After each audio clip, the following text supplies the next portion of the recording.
Commençons par les caractères spéciaux. Nous l'avons déjà dit, Bellatek utilise LaTeX. De ce fait, l'utilisateur de Bellatek doit respecter les règles et les interdits de LaTeX lorsqu'il écrit dans la zone d'entrée de texte de la table de montage. Pour ce faire, il doit les connaître. Ce sont ces règles et interdits que nous enseignons ici. Soyez attentifs. Nous allons nous appuyer sur un éditeur LaTeX pour soutenir nos propos. Comprenons-nous bien. Un utilisateur de Bellatek n'est pas obligé d'ouvrir un éditeur LaTeX et d'y écrire quoi que ce soit. C'est pour expliquer les règles et les interdits LaTeX que nous nous appuyons sur un éditeur LaTeX. J'insiste pour dire qu'un utilisateur de Bellatek qui ne veut pas apprendre LaTeX n'est pas obligé d'installer un éditeur LaTeX, à plus forte raison de l'ouvrir. L'utilisateur de Bellatek ne peut intervenir que sur la table de montage de Bellatek. Mais tout ce qu'il écrit est envoyé à un éditeur LaTeX pour compilation. La compilation se fait en arrière-plan et l'utilisateur n'en saura rien. Tout ce qu'il voit, c'est le texte qui résulte de cette compilation. Pour ouvrir le panneau de caractères spéciaux, il faut cliquer sur ce bouton « Caractères spéciaux ». On y voit deux groupes de caractères spéciaux, les caractères spéciaux ordinaires et les caractères réservés. Les caractères réservés sont ceux qui sont réservés par LaTeX et qui sont utilisés dans les instructions. Donc chacun de ces caractères a une fonction pour LaTeX. C'est pourquoi on dit que ces caractères sont réservés. Ici, ces caractères spéciaux ordinaires, on peut les obtenir à l'aide du clavier. Pour insérer un caractère spécial, rien de plus simple. Il faut positionner le curseur de la souris là où on veut insérer le texte et ici, sélectionner le caractère. Il va s'afficher en dessous et on clique sur le bouton insérer. Voilà, comme c'est. Et cela apparaît ici. Nous avons sélectionné A accent grave, nous avons actionné le bouton insérer. Ce que nous avons ici, c'est A accent grave. On a dit que LaTeX est un langage à balisage. Voilà, ça, c'est bien A accent grave. Pour le vérifier, nous copions ce texte. Nous allons dans l'éditeur LaTeX, nous collons, voilà.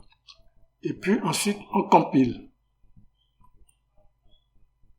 Le résultat va apparaître ici. Ah, on voit bien ici notre A accent grave. C'est cela qui est là. Ce qu'on a fait pour A accent grave, on peut faire pour R, pour E accent circonflexe, sans aucun problème. Mais il y a parmi ces caractères deux qui retiennent mon attention. Le E dans O et le E dans A. On peut y ajouter aussi le C-cédille. Donc commençons par celui-là, le C-cédille. On peut l'écrire directement au clavier, tout comme on peut copier un texte qui contient le C-cédille. J'ai ce texte. Et dans ce texte, il y a un C-cédille. Est-ce que cela ne pose pas de problème? Vérifions ensemble.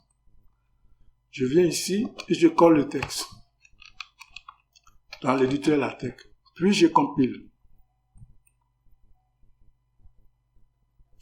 Le texte apparaît, le C-cédille est bien là, aucun problème. Donc le C-cédille, on peut l'écrire au clavier ou on peut copier un texte qui le contient et il n'y a pas de problème. Est-ce que le C-cédille aurait pu se faire avec le panneau de caractères spéciaux? Bien sûr que oui. Comment je fais? Alors, je me mets ici à cette place où il y a le C-cédille. J'enlève ce C-cédille qui existait et je viens ici dans le panneau de caractères spéciaux. Je choisis C-cédille et je fais insérer. le CCDI est positionné. Nous avons ici la barre oblique C, espace C.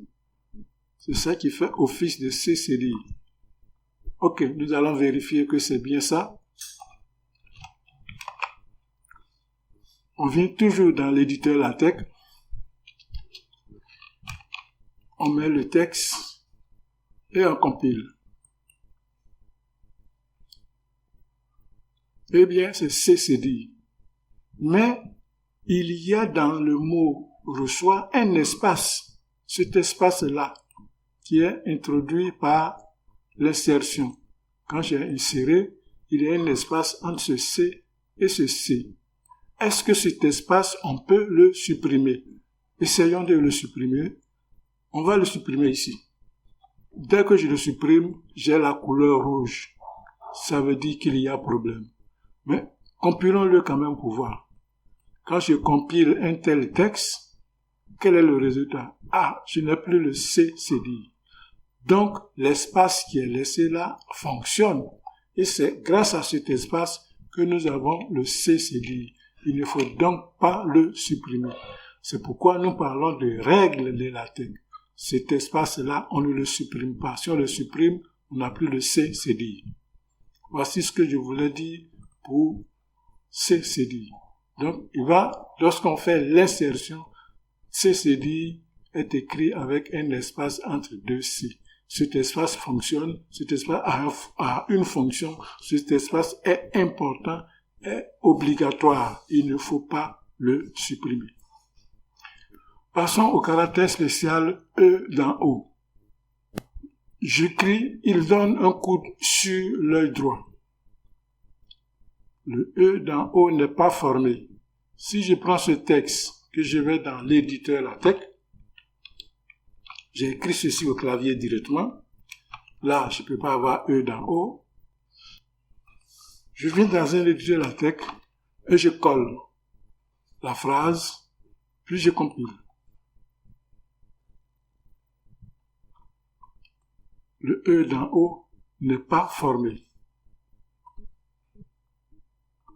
Le E dans O n'est pas formé et je ne peux pas former cela au clavier. Donc, qu'est-ce que je vais faire? Je vais utiliser le caractère spécial. Je vais donc supprimer le O et le E. Puis, je viens dans le panneau et je sélectionne le E dans O. Puis, je fais insertion. Quand j'ai inséré, vous voyez ici qu'il y a un espace entre le E et le I. Cet espace est fonctionnel. Il ne faut pas le supprimer. Gardons cet espace comme ça et vérifions que cela forme bien le E dans O. Nous venons dans l'éditeur LaTeX. Nous collons cette phrase et nous exécutons. Quand on regarde, le E dans O est bien formé. Donc cet espace-là est fonctionnel. Cet espace-là est fonctionnel. Qu'est-ce qui serait arrivé si on avait écrit cette phrase à la main? Recommençons pour voir. Voilà, j'écris la phrase à la main.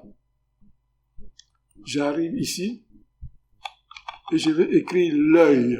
Qu'est-ce que je vais faire? Je viens donc ici, je prends le E dans O. Et quand je clique, il est inséré. Alors, cela impose une règle. Quand j'insère un caractère, je ne dois pas venir me placer ici. Vous avez vu tout à l'heure qu'il y a un espace après le E. Donc, on ne vient pas se placer ici. Si vous mettez là, vous posez un problème. Donc, il faut venir un peu devant. Si je me mets devant ici, plus loin, je mets le pointeur de la souris ici, je clique, je vois le curseur là. C'est là que je dois écrire le prochain caractère.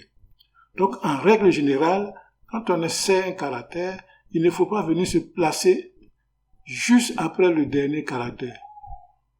Il faut aller plus loin pour cliquer et puis se placer. Voilà, parce que l'espace ici fonctionne. Donc, quand on écrit à la main, on met ici le I et le L.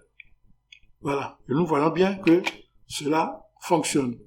Si je viens dans mon éditeur LaTeX, j'ai bien, c'est la même phrase qui est là, j'ai juste repris à la main, j'ai bien l'œil qui est formé. Qu'est-ce qui se serait passé si j'avais supprimé cet espace? Si on le supprime, supprimons-le ici. Qu'est-ce que cela donne? C'est déjà rouge. Ah, voilà. Donc, si par malheur, vous supprimez cet espace dans votre texte ici, vous n'avez pas accès, lorsque vous utilisez LaTeX, vous n'avez pas accès à l'éditeur LaTeX. Donc, vous faites tout ici. Donc, si par malheur vous avez supprimé ça, le texte qui va vous sortir en finale ne sera pas complet. Il va manquer ce mot. Voilà. Il va l'écrire comme vous voyez ici. Là. Il écrit l'œil comme ça. Et l'apostrophe, et puis il n'y a rien. Reprenons ça sur cette phrase. Je supprime ici l'espace. Le fait que le texte soit rouge, c'est déjà un problème. Je compile quand même. Et j'arrive à là. Je n'ai plus l'œil droit, j'ai l'apostrophe droit. Voyez l'importance de l'espace ici? Cet espace est très important. Il ne faut jamais le supprimer. En règle générale, quand vous insérez un caractère, ne vous placez pas juste à côté ici. Mettez-vous plus loin pour voir ce qui sera fait. En tout cas, pour le E d'en haut, il y a toujours un espace après le E. Il en est d'ailleurs de même pour le E d'en A. Voyons cela tout de suite. J'ai ici, sa fille s'appelle Laetitia. Voilà. Laetitia s'écrit avec E dans A ou bien A, E. Hein, les deux marchent. Mais si on veut écrire E dans A, on ne peut pas faire ça au clavier. Voici ce que j'ai fait. Voilà. Si je copie la phrase dans l'éditeur LaTeX, j'ai sa fille s'appelle Laetitia. C'est juste, mais le E n'est pas dans A. Comment on fait pour avoir le E dans A? On va utiliser le panneau des caractères spéciaux. Voici le E dans A minuscule ici. Donc, je positionne ma souris ici, j'efface le A et le E, puis je viens là, je prends le E dans A et je clique sur Insérer. Et comme on le voit ici, il y a aussi un espace après le E. Entre E et T ici, nous avons un espace. Cet espace est fonctionnel. Il faut toujours le garder. Voilà, je viens ici dans mon éditeur LaTeX et j'écris sa fille s'appelle et je vérifie bien que j'ai ce que je veux. Voilà, désormais, j'ai le E dans A. Le E dans A est un caractère qui n'est pas français, mais qui existe dans des noms qui sont empruntés d'autres langues.